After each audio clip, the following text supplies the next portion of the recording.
So you have a wireless keyboard, but then the battery dies and now it's not working.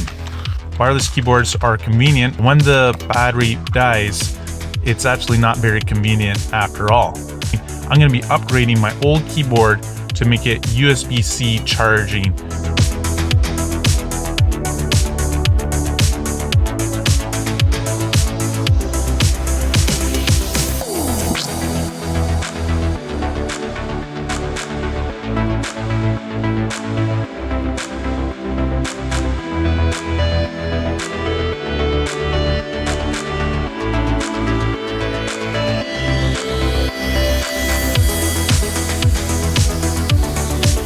So here's the moment of truth.